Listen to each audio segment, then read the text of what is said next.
abusiafo na otwe asan akọ apro abeto ye mbion yewo adusua etoso enson yede mu nkyekiremu no ebeto awo sesia.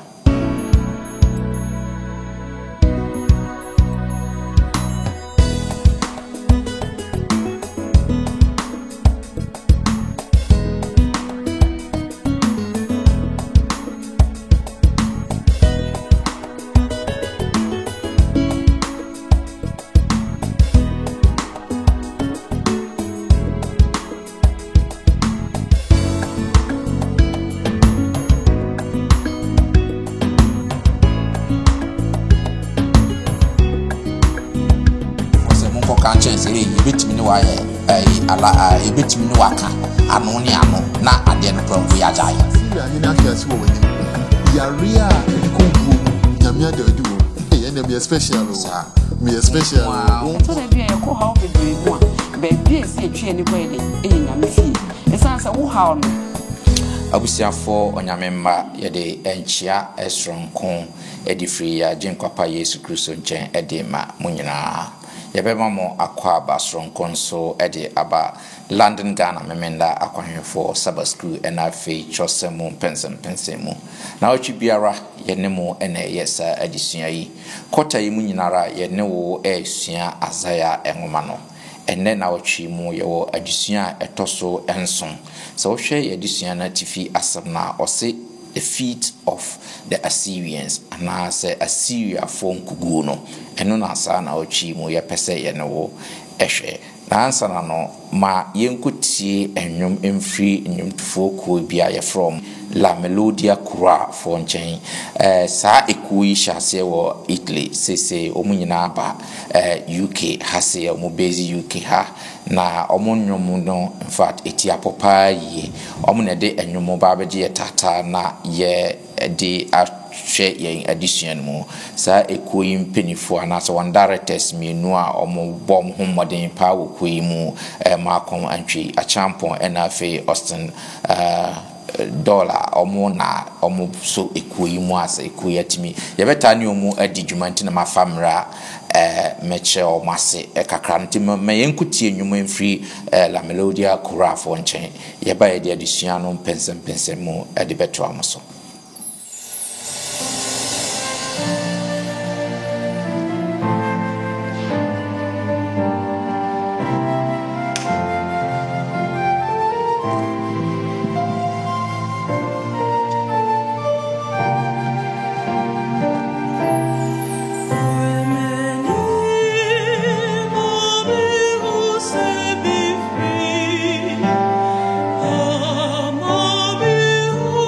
So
yebeda la melodia choral for ase wo nwom no osi buemani minimie se watie enwom no wafa mu aba yebeda mo ase se mo de enwom se de abrain ene se yehwe ne saadia ene na yebehwe yen adisua no nde mewo aboafo soronko wo ha se ya wo ba beboana yede adisua mu mpensempense mu de abra mu media mo sonfo Bismarck Mensa and the Onyankopon adomunti wade sister Amanyako assign abeka me ho e wo hase sister Amanyako ye mo akwa yeah great na fe me botra na me call elder obechi amankwa enso ena etiwo no elder ye mo akwa great and that say in your tones afre mo mudi odo abo odomo and mabugafo a Onyankopon na mo so beboa na yedi adusua mu enchechire mu edi abrem no na madaw madi edi achire mu no ansa na yebehwe yadusua ni mu no ma yenkate ani na elder bicha mankwa entu adusua na nshọ ba de ansa pacho mama ye mompaye ya jenkwane ye hene ye dawase enadue aye ofe no ma ye kwan se ye nsam besua adesua ewo Isaiah ehomemu yesere wo senia da wo kan ye ho no ene so be kan ye ho na mo konkon so kire yen ne opese ye hu na ye shira ama yankasa ewo adomunti amen great yen hwe yen adesua no so we share addition ya senior medical the whole of this quarter that you share Isaiah enwoma na o hwe senior ya share addition na se ye share ase bepem samre na ye hu se addition na de ye share ase tamu na Onyankopon atete ne masse Israel wodi Israel aye abusuaku se onya nipa mfa wo mo so na mu hu Onyankopon ne maniye na fi omunyini ye ananka so omudasa maniye na di no mum no omayira sa identity no tienya identity crisis ye nipa ban ye hu esu then ye hu say from there no na Nyankopon mo leaders nanka leaders no nka de na omu subordinates anaso omu mindful no antimi anya nanka leaders na timi de omu nso aba Onyankopon mu but ye share ye no first leader Uzziah nyo ye ne banso baye Ahab no so baye no so de ono so baye na fi hwe Ahaz nso ono so koye alliance no so ankoyi na fi ehunsunsanso bebre na fi obetua eho ka na in fact part of na ketua na ebi ne se Assyria for ebeto share no so na fi ne wo omo ye no pansan then and then ye pese ye share lesson 7 now was defeat of Assyria for no afi de no omo koye alliance na sa turn around that almost was be tormented nubion na ye hwehwe omo nso omo nkuguo se ne omo nso omo di nkuguo ne se ne Onyankopon ne tumi esitie wo sa abasemi emu but ansa na ebedi kan ahwe yakoye edition ma yendi kan hwe yen ka abosem no kabosam no yebefa free Isaiah chapter 37 verse 16 Isaiah 37:16 ti se anti Amanyako se wabia Isaiah Asafo Awurade Israel Nyankopon woti cherubim so wonko ne Onyankopon asase so ahini enyina so wona woye osoro ene asase Awurade asemni amen great entino meda wasem se ye kum no one of these prayers Isaiah ebo mfimfin honum ba bia beba beka eho asem yanko yanim ne yanhwe ade a eto Judah after all this no na fe yehu se Ahaz wantimi andi Onyankopon ahyede so se ne yehu ye no na fe mfo so hwe last week edition no so na powerful edition pa se o pesa wo yese onyame sene audit to Babylon hu na fe ye tua ni ma bebre abusiafo we ma meka wo se di anase wonya adusua ni bi enhwe ya ko YouTube London Ghana SDA Church anase Facebook London Ghana SDA Church oba be hu ya adusua no ya previous ones ni nyina ho betimi atie na afi watimi follow adusua no sene esi echo enti sese has ni hobi na ne ba Hezekiah and so ababetiki throne no well yenhwe from there no echo no yenhwe ade a to Judah na fi yenhwe ni esi ne yenhwe de betimi asua afrimo enti mema stamanyako akan 2 Chronicles chapter 32 1 to 8 no mema stamanyako akan na fi yenhwe ni esi honom na yenkasa ho 2 Chronicles chapter 32 Bresosem no Samuel chichemu baako kopem baako okay 1 to 8 wase ensem yi ene nukredie yi achi no Assyria hini Sennacherib bai na oba Yuda eso ebekire nkro a eyeden no ho nsraban na oka se obebri afa na Ezekiel hu se Sennacherib aba na neni ewo ne so se one no ne Jerusalem brebeko no one ne mapon ma ene netumfo etu agina se obesisi ensuo aniwa a ewowo kro no ehu no na oboa no na nkrofo bebre behyiaye na wosisi ensuo aniwa enyina eni esutin a esnefa asase so eso ekase adenti na Assyria ehine imra emenya ensuo a edoso na ohye ne hodin na oto fasu a ebubu no nyina na oma ekron kosi abantenten eno ho so ena oto afesu fufuro krono echi na ohye Milo edin David ekrono na oyoyo akode ene achem bebre na ode osa emu safohene esisi oman no so na wohia won ba ne nchen kro a epono ano empre eno so na okasite ya na okasatwa won boto won yam 7 menhye mo ho den mo ho enya den mo nsuro mo akoma entu Assyria ene no anim ene asafu yu a woka ne ho no anim na de one yen wo ho no ososene ne woni won wo ho ono de honam ensa na ene no wo ho na yendie Ewrade ye Nyankopon na one yen wo ho se obeboa yen na wodi yen akon amaye ena oma no de won ho etu Yuda ehene Ezekiel nsem no so 9 first one that 8 no great me that say sister ma why ade pass wa kan kama nti abusiafo say no ya hwe 2 Chronicles chapter 32 1 to 8 no so onya adaja na nso wa kan wo hu nsem wo ho we dey sise wo be di ade a onya ade no afa wo beto ha won so na sise won so continue predecessors no akoye alliance bi ma fe hunsunsanso no sise Assyria hene no at the street yaba se obeto a Judah so na obeto a Judah so no na e wo se Hezekiah so ebon ho ban na ototo wars na like say ne ekon ba obetimi eda yen show saying that from Osha o analyze say no see prepare na e kire wo saying na onyididie ewo onyankopon mu ene ma wo yes preparation na wogidi a adentina wo so bre no ho tu afasu ni ade wonfa no ho ento onyankopon so na afi nyame enye bibia ba nti so hwe mfuni a atwa kire da den na betimi aka afa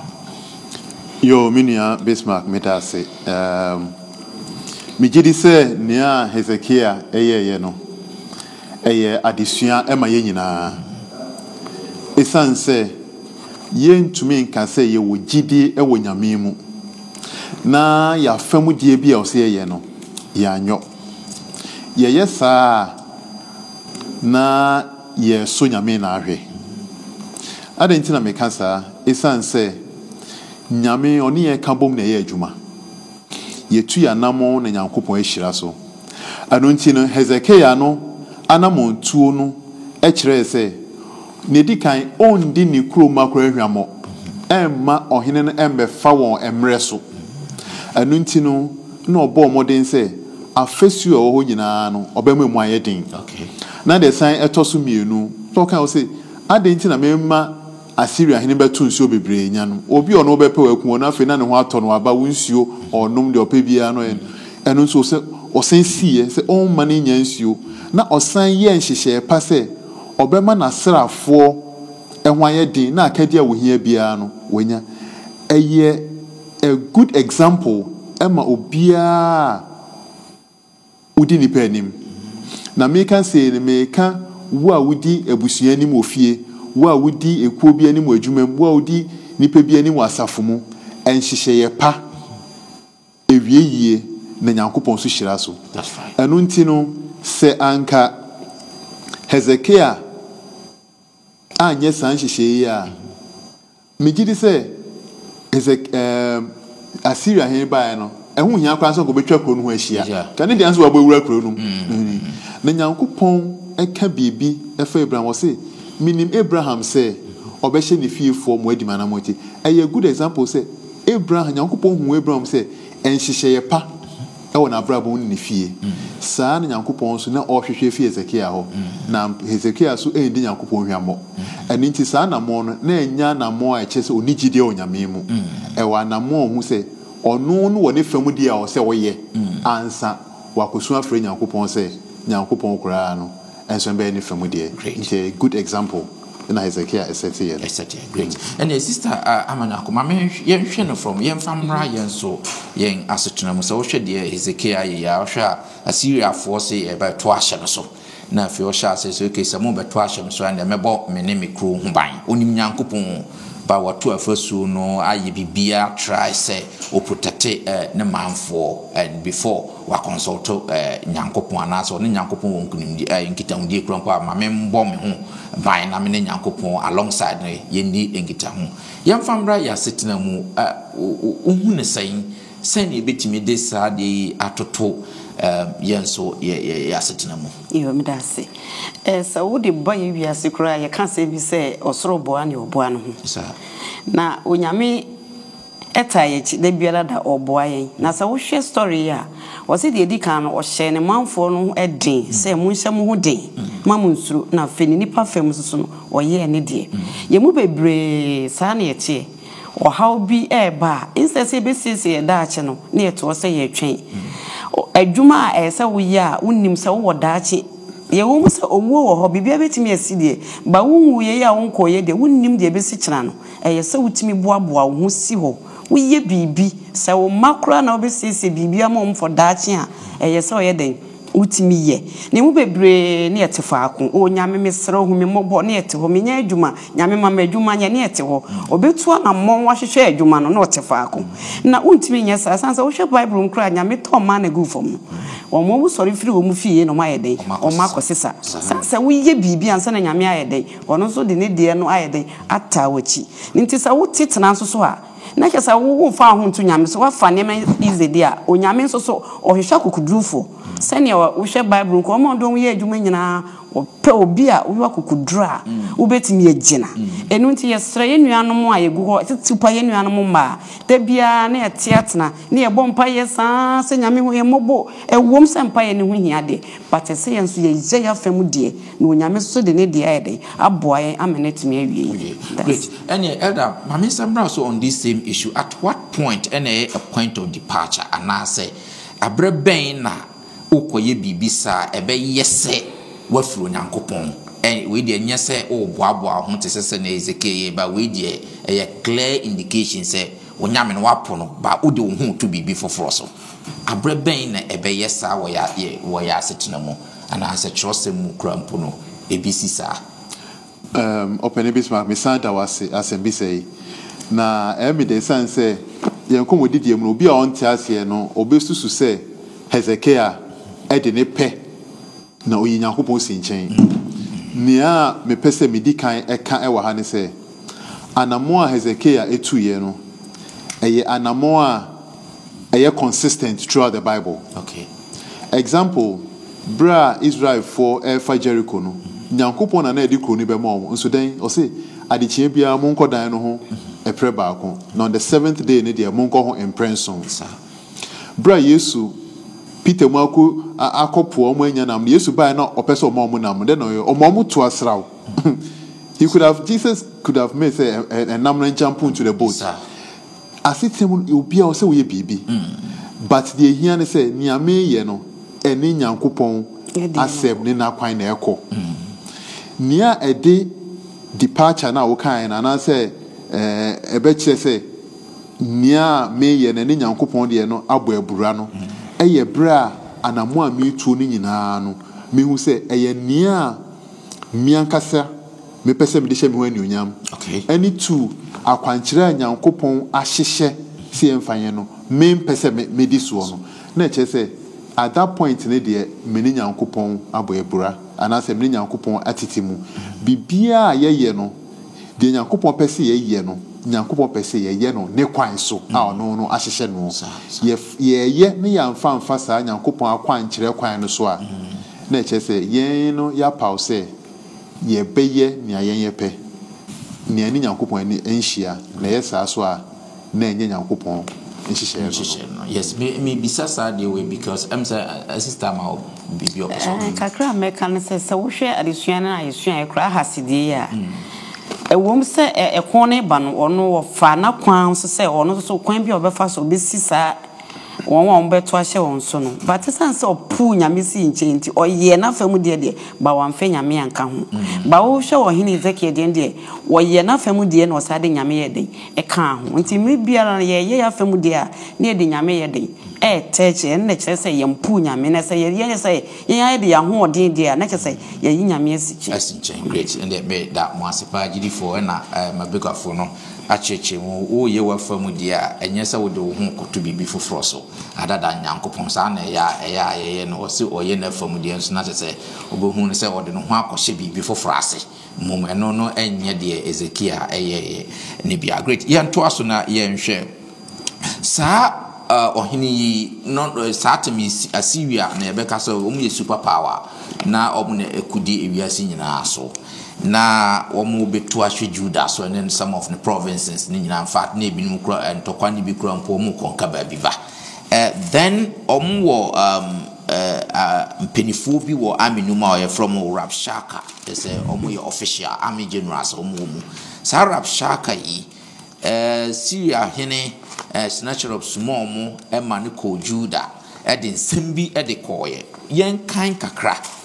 na yen hwe ehunahuna nsem bi ede ko yen kan kakra na yen hwe nokwasem ben na ewu mu na atrosem ben so na ewo saa asemiu na nsunsuanso ben na ebenya Ezekiel ne manfo so nti yen hwe Isaiah chapter 36 4 to 10 yen hwe nsem a Rabshakeh fo no ede koye na Rabshakeh ka kyerɛ wɔn sɛ mokɔka nkyerɛ Ezekiel sɛ sɛnea ɔhenkɛseɛ Assyria hene asie ni ɛdan kura na wode wo ho atoso yi ususu sɛ anosɛm enko ye akodi ehu nyansa ene meniyɛ eno na afei hwan na wode wo ho ato ne so na wate me so atua yi hwɛ wode wo ho ato Misraim so demre a ebu a sɛ obi etwe a ɛwɔ ne nsɛm inhwere emu no saa na Misraim ehene Pharaoh etie ɛwɔ wɔn a wode wɔn ho ato no so enyina 7 na sɛ wo se me sɛ Awurade yɛ Nyankopɔn so na yɛde yɛn ho ato a ɛnyɛ ɔno na Ezekiel ayi ne sonson bia ɛne afɔrebukyia na waka kyerɛ Yuda ɛne Jerusalem sɛ afɔrebukyia yi anim na mo nsɔre no na afei wo ne me ewura Assyria hene ento nkyeae na mema wo apɔnkɔ aduonum kyerɛ sɛ obetimi ama enipa atenatena wɔn so ana nantiase nam ene mpɔnkɔ sotefo enti wode wo ho akɔto Misraim so yi wobɛyɛ den na wapam miwura enkoa enketo yi mu safohene ebaako 10 na afei makweti Awurade na maba asase so sɛ mere bɛsɛ no ana Awurade na ɔka kyerɛ me sɛ tukɔ asase so ekɔsɛ no Awurade asɛm ni amen great enti ada yɛhwɛ asɛmwe ana mfuni bɛn na Rabshakeh fo yi etwa ɛkyerɛ yɛn wɔ ha sɛ yo penimedase ansa na mehyase no mpanimfoɔ na sɛ hwehwɛmu akyerɛ sɛ obi tumi nya kwan ewura wadwen mu a na wafa onumum no na ɛsan yɛ bonsam strategy the strongest strategy o use no sɛ obenya kwan ewura yadwen mu na wetwa mfoni bi akyerɛ yɛn mfoni akyerɛ wo yɛmra oyɛ dodoɔ na esan sɛ bonsam ɛde no ho adi biom ɛwɔ asɛm a yɛhwɛ mu nti no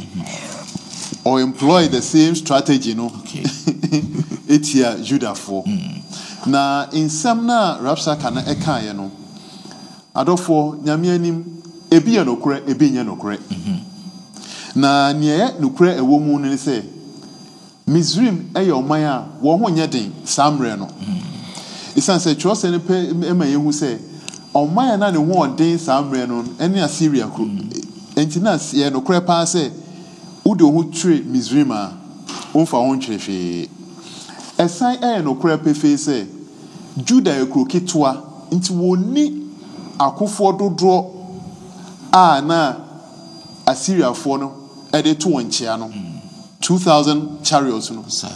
it was near impossible say nti na nokore ɛsan nokore pɛfɛ sɛ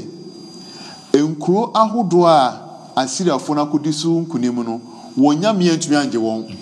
ɛno so na nokore pɛfɛ ɛno nti na wohwɛ mu sei ne deɛ na deɛ na Rabshakeh no ɛka no nokore nanso na ɛsan nokore biom koraa sɛ Hesekia asan abubu anaasɛ ayi saa afɔrebukyia ahodoɔ a ne papa esisi ɛwɔ Juda nyinaa no for abosomsom no wayi ne nyinaa fi hɔ na wahyɛ sɛ ɛsom ma ɛbɛsom ne ɛbɛsom ne Jerusalem nti na saa wɔn nyinaa nokore but ebi ɛka ho a na ɛmma nokore ne nyinaa ɛnwie mu die no ɛne sɛ onyame ama no ho kwan sɛ wɔmmra Juda na ɛnyɛ nokore saa na ɛnsan nyɛ nokore sɛ nyame bu afu Hezekiah sɛ wayiyi saa altars na ɛde abosonsom no na ɛnsan ɛnyɛ nokore sɛ Nyankopɔn ɛntumi ɛngye Judafoɔ no ɛmfi Assyriafoɔ no nsɛm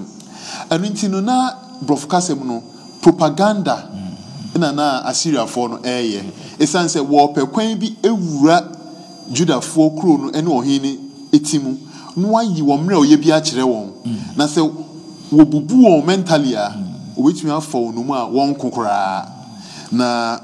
saa deɛ ɔyɛɛyɛ no enya nsusuasoɔ kakra ɛwɔ Israelfoɔ no so me say adesua no bedu hɔ but the adesua no ɛma yɛte ase ne sɛ it was a strategy a na nka ɛnyɛ normal strategy a wɔn ɔkɔ akonwɛyɛ nanso no bonsam sɛ dɛm de kan no onim sɛ otumi wura ya adwen mu eyi yɛ mmerɛ ɔyɛ bi adi kyerɛ yɛn a odi nya yɛn no this time round no oyusu na koa Sennacherib ɛfa ne Rabshakeh no so de bɛ attack Judafoɔ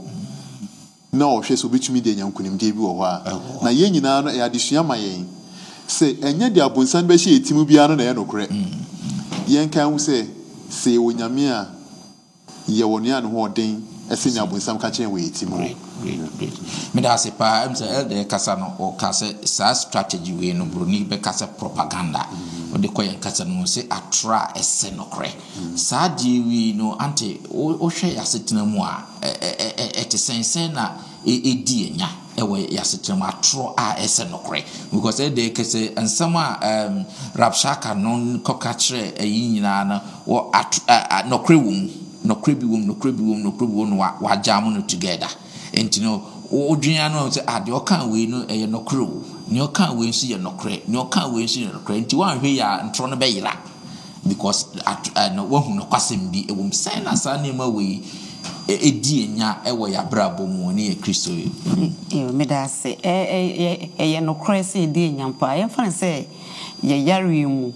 yɛmfa sɛ metwe bi a mfonsuo bi ma yɛ mfonsuo bi na ma yare wobon sɛ adwene mu no na ntwamfoni ni kyerɛ wo sɛ yare a wo yare ye de wokɔ ye nti na saa yare ye de ba wo so ne nyame na ye de na ɔtwe waso enti obonsan betin saa ne mana hyehyɛ omu sa na fe empaye kura na sɛ wo ba na sa hotoso no asɛ ɔde hoto nyame so no na wayi sanse nyame ayɛ da already no wayi wama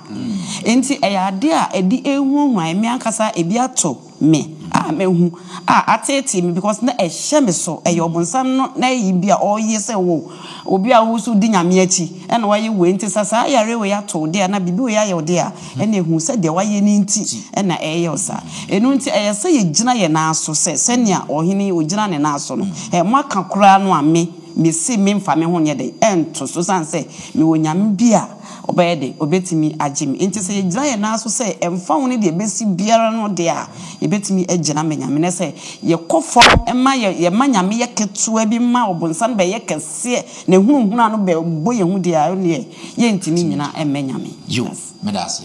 Eda yo em se kakra mesan e de aka ho ne se ye hwe adesua no kɔ na wiye no ɔka bibi wa ha na me kind of no say. But had this reform offended the Lord, who was the only hope his people had left? Would he and could he save them? It was up to God to answer this question. That's right. Nyame pe na obetumi aka say Hezekiah anamo ntuo no wafom no na wo ne hwan a wote nchen na wo begina mu akasa me Nyankopɔn saa na mama pase ehunu se ya fom nyame mpo a ni ya kwa akose bone fefiri a nyame no obetumi aka kyerɛ se od fanche yen na nya bonsam na ebe suggest a kyerɛ se nyame fanche yen nti yen kristofo o se eti ase hu se nyame bo hye ne se woka ubone no kura mu a oye no kwani na otini so de beche Nyankopɔn so ensesa na no nti no se me pa mu ka pa a ode beche me ma bonsam kwan ma ne be kan kyerɛ me se ugidi pa se nyame de akyɛw. It is only up to God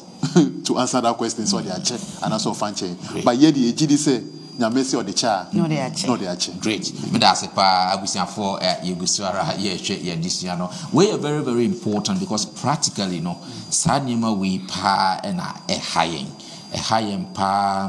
onipa na ba begina wanim osrehwe wanim ensem o kan nyina ede no kwasem ewo ensem na o kan no ba sa nipa na pa downfall.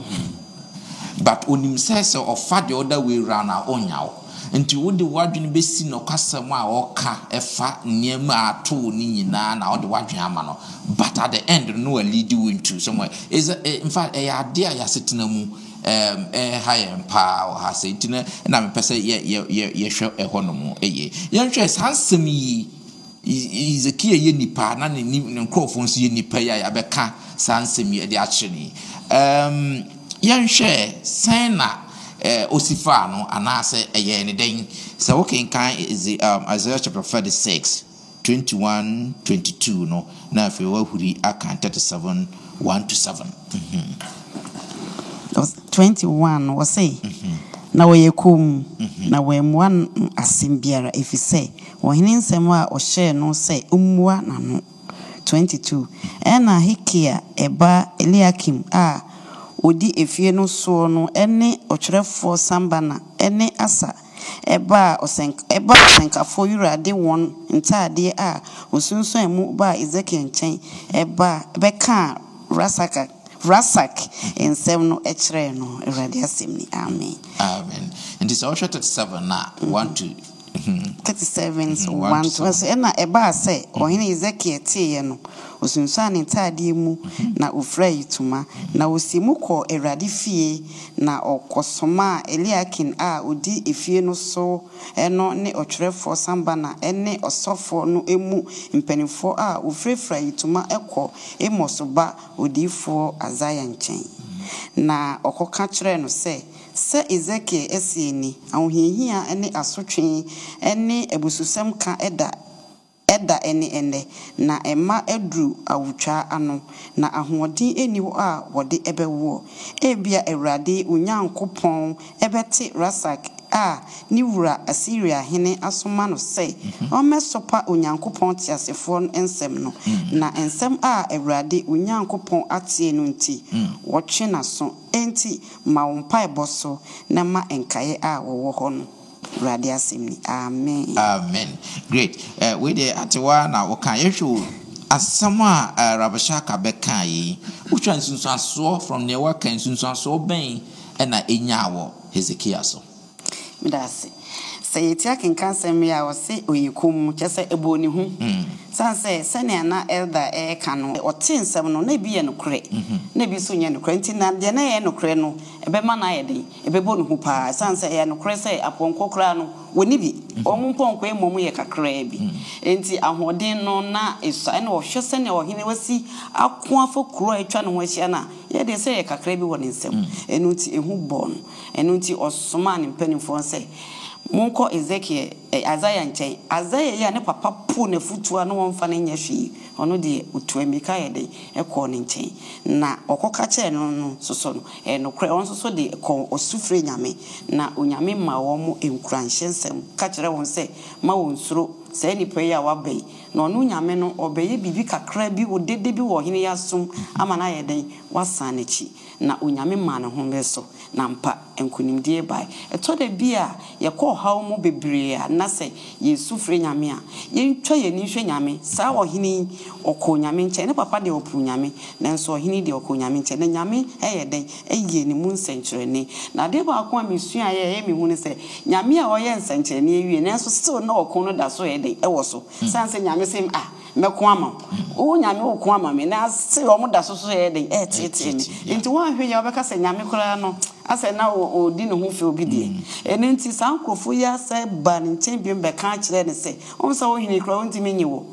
ntira makacha o se mfa wo ho ntu Misraim so na mo ntimi nye dai mo ntimi ene ye ndai enko unyame na omwa na hono na sa wo kinkan a wo se osai disangoma na ye de bre no na sa ko nyame fie nti hono na wo kan se ye nkan wa Isaiah chapter 20 Isaiah 37 verse 15 to 20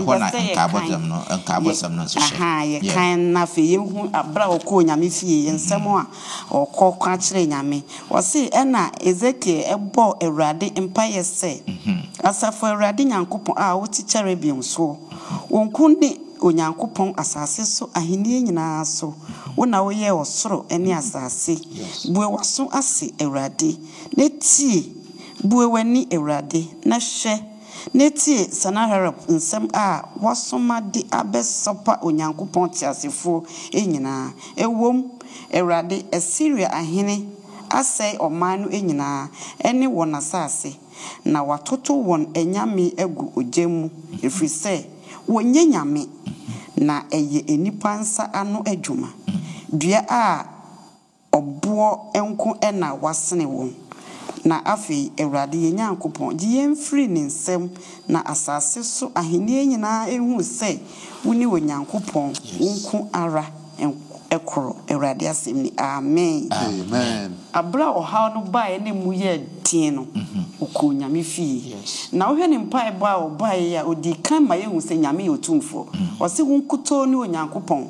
na o ma ye hu se hesa wo mu hene ye wo mu nyame yigina de nipa nsa na ye de o mu nye nyame enti wo di kan de ne ho so se nyame so sanse wo se wo na wo bo soro eni asase wona tumi nyina wo nti se nyame ne boss ne asase dia eni se ye dia ne nche na ye se ye de okọ sanse sa wo hini nyame ne bo no enti nyame wo tumi wo sa wo hini ye de eso enti so okọ nyame nchen ya nyame betumi aye de age no ampa so okọ ye na osudu nyame so no nyame je no eto da bia ye ko ha obebre mu a ba bia ese etwe ani ko ye de eye nyame fie esanse wo ha no onyame ene betimi age o obonsam na bisa oha no ba kra ye se ye kai se obonsam onyame na ye dey ene ye no nti nyame wo ni so tumi nti oha biara ye fem osase so no onyame wo sa oha no so tumi enu nti se wo pe bibia afiri mu a ba bia se utumi kakwa ne de wo sa oha no so tumi no ono nkuto na yɛsɛ de ukɔ ne nte na no ɔhene yɛ ya ɛboa no ma no yɛ de ɛyɛ nkunimdifo nti ɛyɛ nipa yi yɛsɛ yɛtumi de ɛhutu nyame so bebree ɛsen sɛ yɛbɛkɔ nipa nkyɛn. Great. Medasipa with the anti watch mupa yegusuaya share the defeat of the Assyrians and as Assyria for unkugo no. Eda yensho mpaibo yachi and I walking kind friends 2 Kings 18:37 to 37 all the way to 19 on so to 4 no and also no obehu say Isaiah ebeka asasem we che no o hye no nkom. Na yen show after all this no edebe na eto Assyria for no because Assyria for no akun anya konka baabi omoba ena mu de aduru oya aduru mu ho na osuma nkofo se mu nkoka nchen se hey yebetimi ne wa ala yebetimi ne waka ano ne ano na ade no prampo yajai. Look, Israel Egypt for ado ho akoto omo so no omo ntimi moawo what you say and I make rumpo no onyankopon na ahyem se membra na membeto nhyew so and na wunimu a wachi ha ya nkofo ya mo proye wo nyama konka omu na wani tia and na wunim se nyankopon krompo apo reformation na wo de ba Israel se obi amesum Jerusalem nyame yi wachi nti we de yen Canada den kra because se wo hwe me chariots na wo hwe me mpon kwa me wona wo konye omo wo he nti wo de me pese me ba be how yen kana ade no ntwa na sisia o de ase sa propaganda no and wanye no de sa ade no dwane ko asorifia ade okoye yeni wo yen hwe ede be ne see after this yo ofenibis for me that was foundation we lay no BBC na Sabbath school no use phrase we have me need just say a big crisis calls for a big miracle. That's right. And big it was. Or how kesi bia no ehia in century ne kesi. E sense nkrofo na Israel for ni won wo be to ahye Israel for so won nyamresa say the way they can no. Arinti ne say Hezekiah bedin kunim pa na o say Hezekiah nyame ekenya no ho. Na insuran Kenya me say Hezekiah nyame ekenya no ho. Okay. Na odinkunim ekwan bi so a ebro adwen so. Na before me hwe e kakra wo 2 Kings ho na 19 verse 21. Okay. Isaiah shenkombi. Yeah. Na very interesting. Nyankopon edu ba bia ye kan say Nyankopon was sense of humor. That's right. 21 or say menka bro from mesemo or say this is the word which the Lord has spoken concerning him, that is concerning Sennacherib. Yes. The virgin, the daughter of Zion, has despised you, laughed you to scorn. The daughter of Jerusalem has shaken her head behind her back. Okay. Then Isaiah can say, Isaiah say, Sennacherib, abayua bi anase oba bi a bobabunu bi owo Jerusalem ote nya oyeye wa sere twe symbolism ne de sebio samre nim say ancient near east hono those times no ema enhye de ni dibia kese ene nyonyam kese aden na Isaiah use oba a sebe ni dibia mu nye duro etumle ka che ohene kase yese wo oba bi kura Jerusalem was say what to twe say wonya you are no match for Judah. Yes. Wunji ndi say Sennacherib chase bu ani bubefo ema bibia na say dia Goliath share David ya ka say na wey but na Nyankopon fa kwa bisa ka kire Hezekiah any Judah man nyina any Sennacherib na hu say listen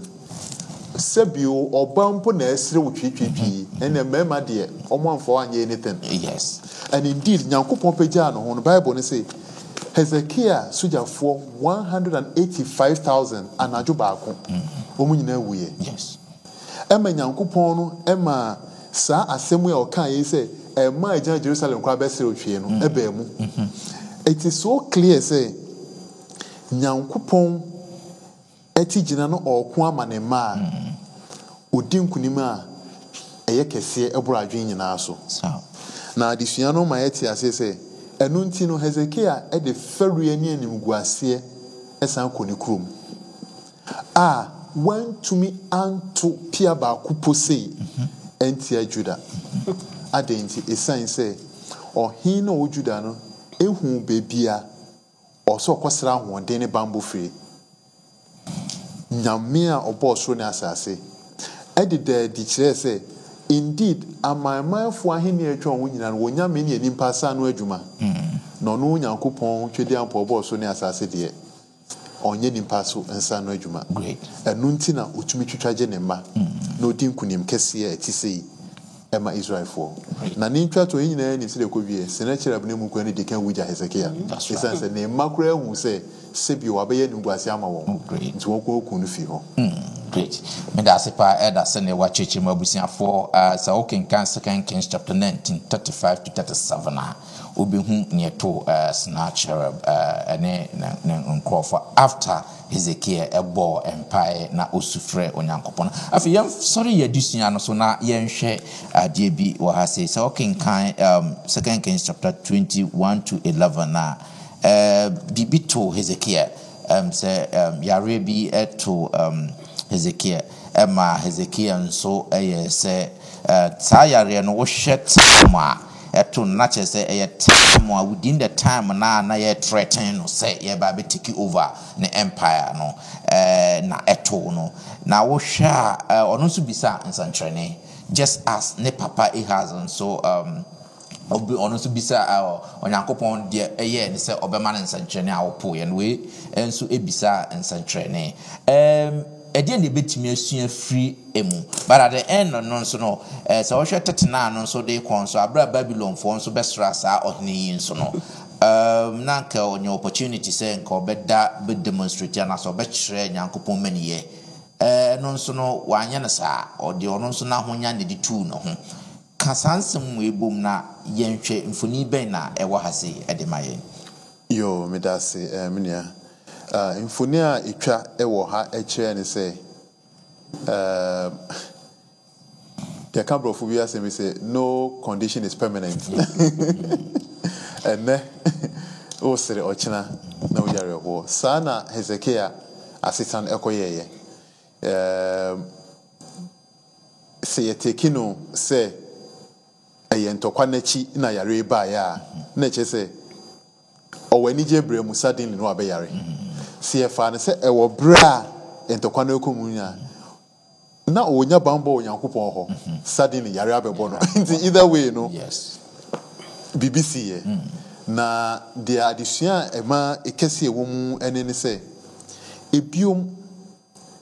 Hezekiah ha wansam fa nani ankohwe the best doctors are na wujuda wankosere yaresa emfi the best doctors are na wiase osere yaresa efi nyankopon ho esan se bra Hezekiah Isaiah ebebo na mane say nyankopon say yare we de edobeko wuo mu no Bible say empempre hwa no twa na ni kire war no bomb pa yesufre nyankopon ene nyankopon esande yaresa enam Isaiah kona so ebre no na kire yen say meni wo mienu ye yaresa efi nyankopon ana ohaw bia e wo mu no nyankopon pe ne bitime atwa eje because Hezekiah mana dedi wa ha say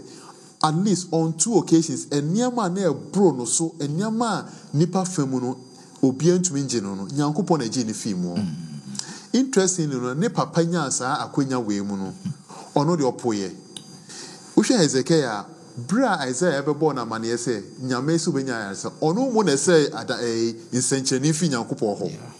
ba ne papa de nyankopon mana akwanya say wo bisa ono no say me nso nyankopon hwe ba Hezekiah de yo say sa na say me de meso nyame ahwe okay but then unhu how nyankopon edi adwumi hye adwuma yetumi misinterpret nyankopon asem nyankopon kan say yentumi enso ne hwe nyankopon ewa akwanya but emom no ma yenye no presumptuously ekwan bi a ased ye pese nyankopon to na say whether obetumi aya na so ntumi nye o si ye no yesre nyankopon ho bibi esanse ye wa ho toso woni mu say ono pe na betumi aya sa ade no eno no na enu bi na Hezekiah eye no but said ya wudi kan so ekan no bra yaresa ti sei ene sencheni ti sei a